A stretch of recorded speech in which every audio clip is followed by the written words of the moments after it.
All right. Thank you. Thanks, guys. Thanks for the introduction, Nacho. As Nacho said, we're here to talk about Bitcoin and Ethereum as options for the digital nomad lifestyle, which is a bit of a misnomer. It's not just Bitcoin and Ethereum, but how cryptocurrencies and the technologies that are emerging are helpful for the type of lifestyle that we live as digital nomads as well. But first we're going to start with a bit of history, and it all starts with a pizza, actually. Who likes pizza here? All right. Now, actually, who actually owns a Bitcoin in the audience here?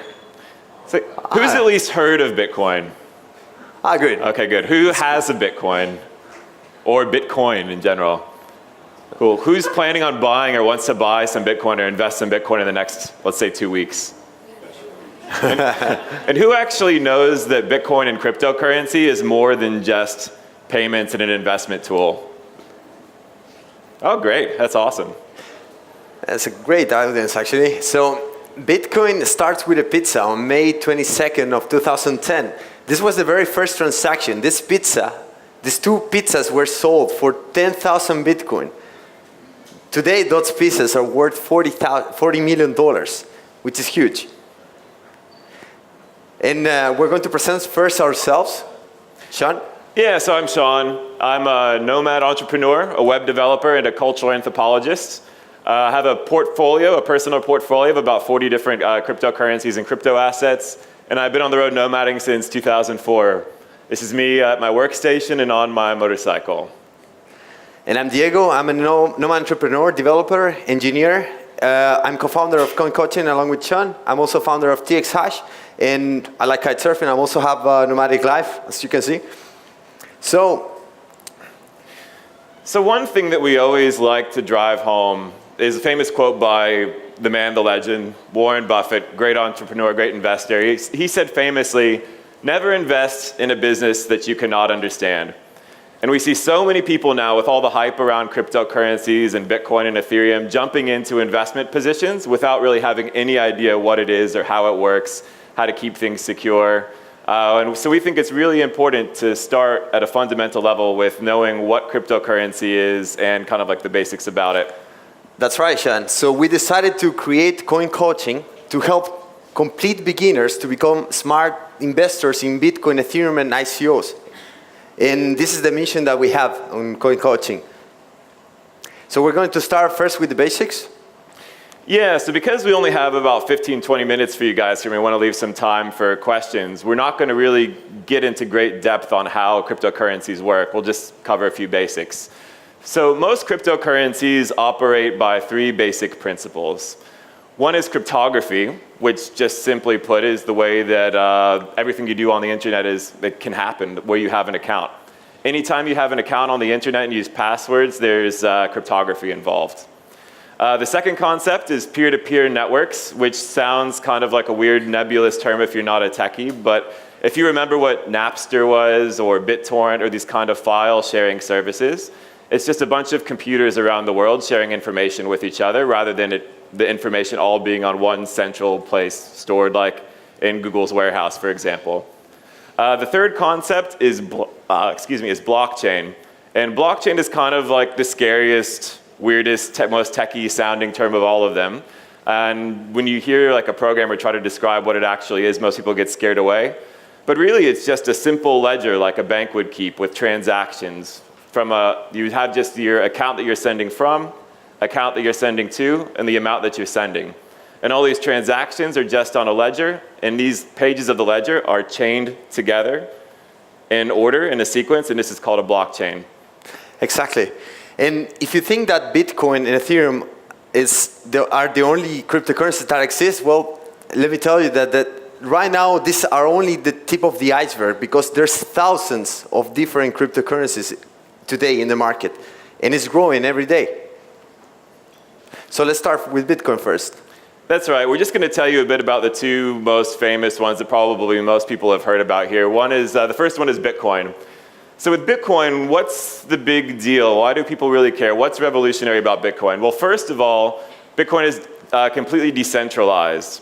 So what it's meant to do is to kind of replace the current mechanism of the financial systems and financial institutions where the banks are the sole authority and hold all of the power and all of the information about all the accounts and money in the world. And it decentralizes that to a distributed network of people.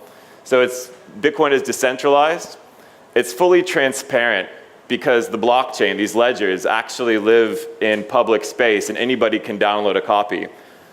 So because it's completely transparent and it's completely unchangeable, which means that once a transaction in Bitcoin is posted to this ledger, no one can ever go inside and tamper with it or change anything or forge anything. So it's this document that persists for all of time on the internet and all the computers that want to store this document. So it's not controlled by banks. It can be stored by anyone. It's completely transparent. You can go in and see who sent what money. There's never this kind of dispute about, oh, I sent money, oh, no, you didn't, because you can see all the transactions that have happened. It also allows semi-anonymous spending. Most people used to think that Bitcoin was completely anonymous, which actually wasn't true because of the way everything lives publicly on the blockchain. You can legal system somehow because of the smart contracts. Smart contracts is a way of program money. We can set up conditions on the blockchain that are going to be executed by the network in little programs that are called smart contracts. I say the most interesting case so far is the ICOs. Think of it as very similar concept as the IPO, initial public offering, when companies open their equity to the public in the stock exchange. It's pretty much the same, but using cryptocurrency. This is really a new paradigm for crowdfunding because projects are raising a lot of crypto assets thanks to ICOs. How many of you guys have heard of ICOs before? Great, yeah, they've been some of the most famous stories in the news because of some massive, the massive gains that have happened in these really big, incredible funding stories. Like that all started last year with BAT was probably the first really famous one. This thing called Basic Attention Token that raised, I think it was $35 million in 30 seconds, right? Yeah. Yeah, exactly. Let's move on. So there's three reasons that we think that Nomad should care about cryptocurrencies. The first are potential applications for Nomad lifestyle. The second is the potential for online entrepreneurship with the type of new technologies that are coming out with crypto assets. And then the third is long-term investment, which might seem like the most kind of obvious use case for most of you guys. That's right. Actually, as a currency, the cryptocurrencies can be used for worldwide remittance. You can send money all over the world, and it is very useful for nomads that want to, that for example have a bank account somewhere in Europe and want to trade money, transfer money to the US or somewhere else in the world. It's a very good option. Of course, you have to be very careful with taxes because it's still like a gray area. So always consider that when you do this. There's no foreign transaction fees. The transaction fees on the Bitcoin network right now are around between $5 and $3. For Ethereum, it's usually around 30 cents to 15 cents. And also as an online payment method for your business, or if you want to accept a new payment channel, it can be a very good option for marketing purposes as well. And also for pension, it's a very interesting use case. Actually, this article appeared on the New York Times. Grandpa had a pension. This generation has cryptocurrency. So cryptocurrency is actually being used for pension by some people. Another few interesting technologies that are coming about. Like we said at the beginning, it's not just about money. Like this other really cool stuff is being done with blockchain technology. Some of these ICOs that have come out so far are trying to address problems that are actually pretty significant for people living the nomad lifestyle, like identity. This company called Civic is doing stuff with digital identity and your identity like living on the blockchain so you don't have to deal with these kind of issues. Digital cash cards. So companies that you are able to put all of your money in cryptocurrency onto to cash cards and spend them like you would spend with like a Visa or a MasterCard in any kind of store outlet. Different kind of insurance mechanisms. Obviously insurance is something that is always a hot topic for nomads. And banking, this one's actually really cool. This is the first ICO that's actually a significant ICO that's mentioned global nomads and the e-residency program in their paper when they were releasing their ICO crowdfunding. So this company actually wants to bring global banking and all of the facilities of banking to e-residents first. So if you're an Estonian e-resident, you'll be one of the first people to be able to use this kind of platform.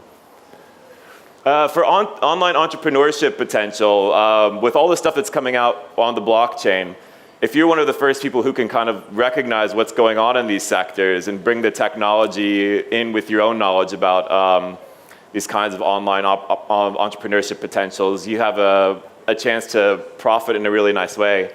Like content writing and creation, if you're a content writer or creator, the Steam platform is trying to monetize the way that people are creating content on the web. So instead of creating free content for sites like Reddit, for example, or Medium, you post articles on Steam and people can vote, and based on like the voting system, you get paid in Steam tokens for what you're writing.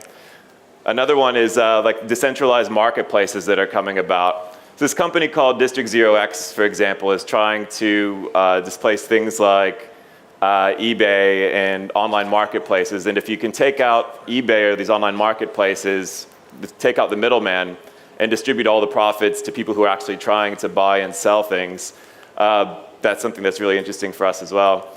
Alternate advertising mechanisms. There's companies like this one, BAT, that's trying to reward the viewers of ads, because right now all the profits from advertisements just comes directly from a direct channel from advertisers and the people who are selling the space on their sites. But really the most valuable commodity in that whole arrangement is the people's attention. So this company is trying to reward everybody in this triangle. And finally, renting out your computer space. There's a couple companies that are rewarding you for renting out your unused storage space or your unused GPU power and CPU power. And as an investment, it's a very, very attractive or dangerous as well option. Bitcoin has had a very, very, very interesting rally actually since last year. It went from around $600, well actually it was around $400, $500, $600 and went up to almost $5,000 this year. Right now it's around 3,800 if I recall correctly. And Ethereum had 40x, right, actually. So it's very, very interesting to see it. But it's also very dangerous. If you invest in the wrong moment, you can actually lose money. And just to put things in perspective, the Bitcoin market capitalization is something at the moment around $60 billion. And this is the total money that exists in the world. If you compare it with the gold market capitalization of $8.2 million, Bitcoin represents nothing actually. And as you can see, Larry Page actually is gone from this equation. And the next one that should be worried is Bill Gates. It's going to be replaced soon by Bitcoin. So, just to put things in perspective, Bitcoin has a huge potential in cryptocurrencies in general. So also ICOs, as I mentioned before, ICOs are a way of crowdfunding. We cannot really see very well here in the chart, but they have shown returns of even 700x for some investments since 2015 for the case, for example, of Stratis. So it's really something that you should take into consideration as well. And we also think that long-term investing is really interesting for nomads because of the 80-20 rule that so many of us live by in our own businesses. The idea is that if you find like the 20% of stuff that you can do, the 20% of effort you can put in to get 80% of the results, then you can really stand to maximize the gains while reducing the amount of work and the amount of effort that's involved. And we think with a few basic practices, investing in Bitcoin, Ethereum, and cryptocurrencies is very conducive to 80-20 principles.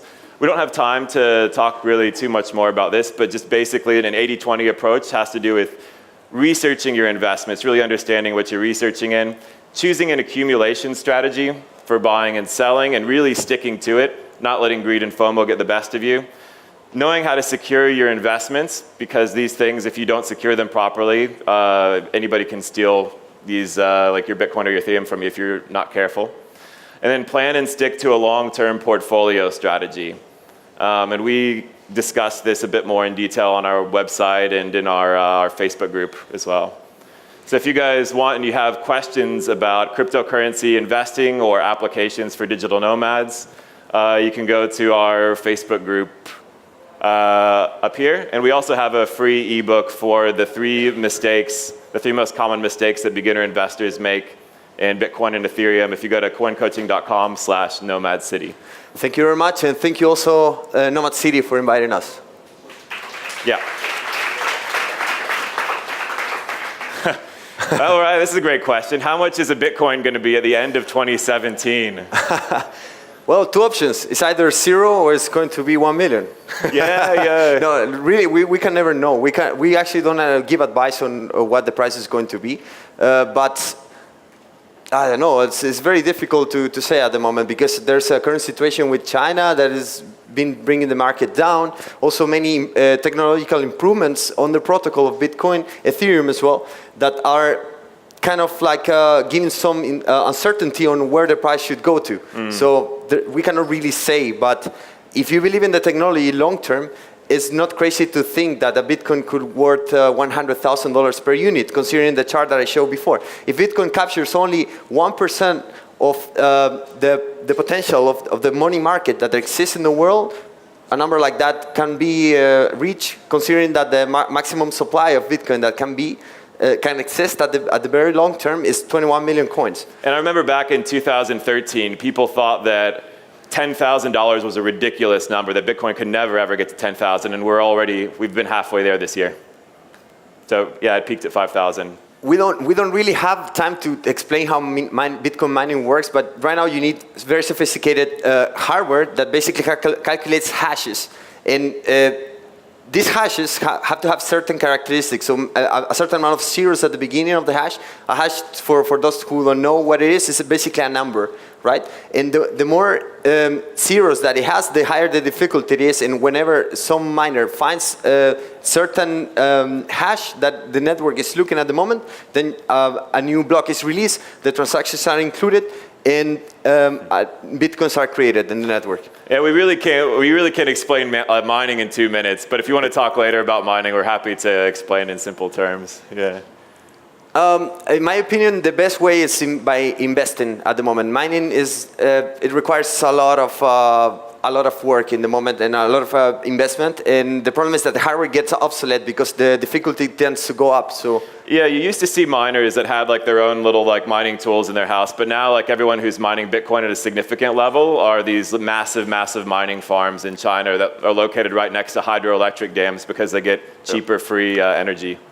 On the next question, I would recommend so, but maybe 50%. Don't be so greedy. I had myself the opportunity to take crypto payments at some point for the work I was doing some years ago. I didn't do it, and I regret it now. But 50% maybe it's a good option. 50% cash, 50% crypto.